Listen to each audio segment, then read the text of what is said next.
There is bombshell new reporting from the Washington Post this morning, revealing the extraordinary lengths the president and his team went to last month after the NATO summit, hiding Trump in a catering truck and moving him from Air Force One to a secret military plane for a flight from Turkey to London. All of this amid Secret Service concerns about an Iranian assassination threat against Trump. The White House explicitly told the public Trump was on the old Air Force One. And news organizations, including MS Now, mind you, watched the president board that very plane. But the revelation of this secret swap comes from material reviewed by the Post, a U.S. official familiar with the operation, and another person with knowledge of Trump's travel. I want to underscore what this means for a moment. The president's actual location was hidden not only from the public, but from some senior American officials for hours. Journalists and White House staff members thought the president was riding on a plane with them, meaning they were effectively decoys, helping preserve an elaborate illusion. The White House responded to the report, telling the Post in part, as the president has said recently, there are many enemies of America who have their sights on him, and we use every tool at our disposal to address those threats. And joining me now, David Rohde, MS Now senior national security reporter. Sam, Susan, and Claire are still with me, too. So, David, you've covered national security for a very, very long time. So I'm going to let you start with your reaction to this pretty incredible reporting. Yeah, it's an extraordinary account of what happened. And first, I want to say there are serious threats to the president's life. There's been 2 assassination attempts, and it would be a disaster for this country if he was killed. On that note, though, I think the fact that it was kept secret is that the fact that it makes the president, I would think, look weak. The president of the United States sort of hid in a catering truck and secretly got off the catering truck and then walked onto another plane. It would have been, I think, better for the American public or for the sense of transparency to maybe make this public after it was done. But as far as I know, no president, and Susan and other guests know more, has done anything like this. There was one incident in Bill Clinton where he landed in Pakistan, I think in a smaller plane, but that was immediately disclosed. Well, Senator, you served on the Armed Services Committee. Do you have questions, or would you have questions about this operation, this switcheroo? Well, I think it's weird, but I'm kind of with David on this. If they had disclosed this after the fact, then I think everyone would be a little more comfortable with it. The fact that we're finding out from deep sourced folks right. that this has happened is probably not great. But they were trying, I think there's probably was a credible threat. And I don't think anybody would argue that Iran would we took out their entire senior leadership of their country. And they are extremists. And Trump is their number one enemy. So I understand why they would go to extraordinary lengths to try to protect him if it really was a credible threat. If we had a Democratic president in the same position, I think all of us would say, well, I'm glad they figured out a way to protect the president better.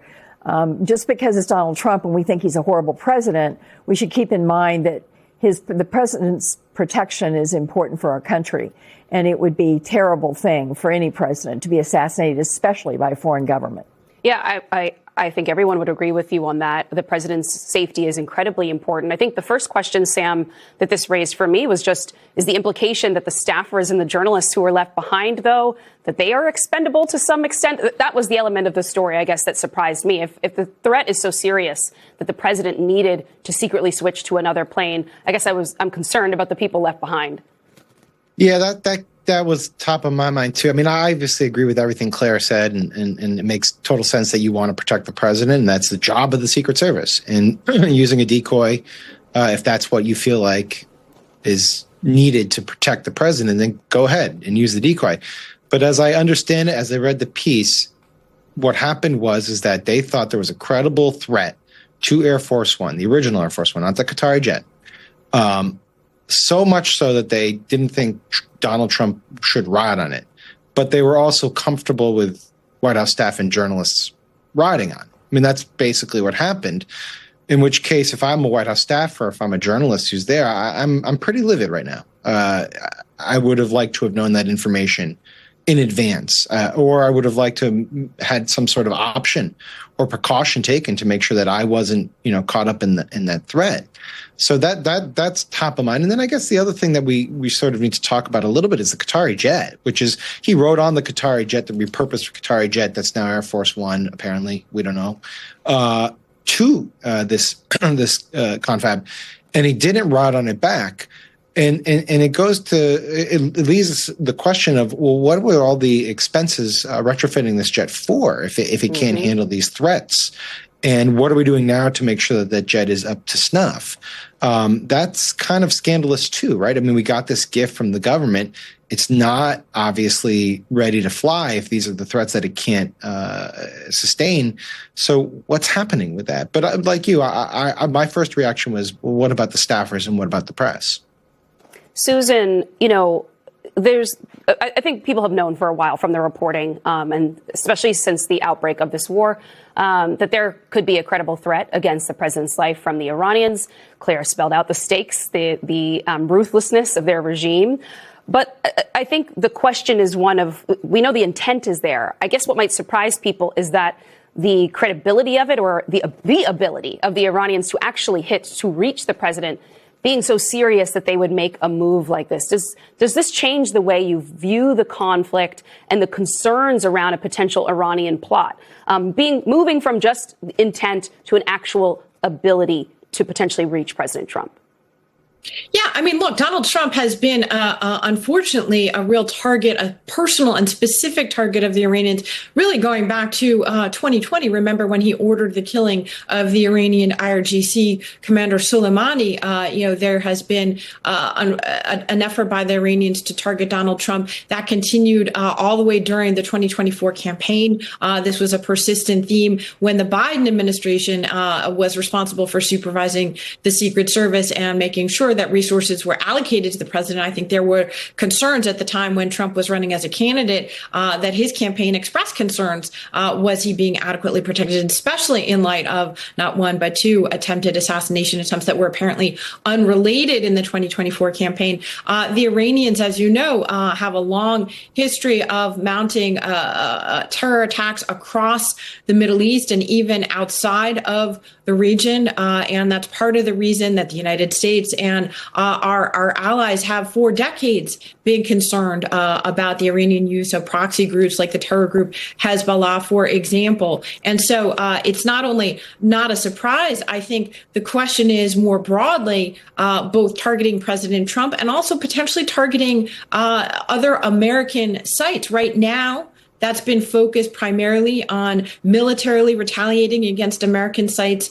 in the Middle East. Again, we've not got a lot of transparency from the Trump administration about the extent of that damage in the conflict. But, we can talk about the apparent hacking attempts on water systems in 7 different American states recently. I think the American people should be concerned and braced for more possible fallout from the Iranian conflict. That is a very, very likely possible outcome of this unresolved conflict in the Middle East.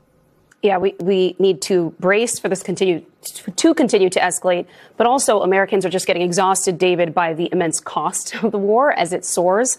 And they have this sort of visual representation every time they try to go buy goods and go to the gas station. And then you also have new reporting about the backlash right now over a gift that Trump got from the head of Belgium's diamond industry, I believe. So walk me through some of the split screen that's happening here. So it is jarring, and it's just a story we ran this morning, and I wanted to state again, the division and grief. If President Trump were killed, it would just be a terrible thing for the country. All the tensions that exist here, and I just want to say that again. But by chance, we ran a story separately today. This was reported by the Associated Press last month, but there's the Senate, several Democratic senators are asking for answers. The main lobbying organization of Belgian diamond exporters presented a gift to the president, and it was this gold 18-karat ring. It's valued between $25,000 and $35,000. The top of the watch the watch overall has 321 diamonds, 56 sapphires, 13 emeralds, and 6 rubies. The diamonds, there's a picture of it now on the screen. The top of it shows a presidential seal, and then on the sides of it, there's diamond-encrusted T emblems that have 45 and 47 on them. We asked the White House and this lobbying association for comment. We don't have any comment yet, but Senate Democrats, after this was given several weeks later, an exemption that the Belgian diamond industry had from a tariff was extended for another year. So was this a quid pro quo or not? senators are asking that question. Well, Senator, is this normal? No. Listen, we've got a president and his family that have gotten mega wealthy off the Oval Office. This is a level of corruption that is so mind-numbing that people are forgetting about it sometimes. And people need to remember, this is not what you do. You do not enrich yourself. You do not take gifts and then give people things in return for them. You do not cheapen the office by making your entire family rich with allowing foreign influence to come in through crypto and all these other mechanisms. All those mechanisms dwarfing actually the value of that ring. Exactly. I mean, the ring is really like changing the couch. I mean, they're making billions off the Oval Office. No corruption like this has ever occurred in American history, ever.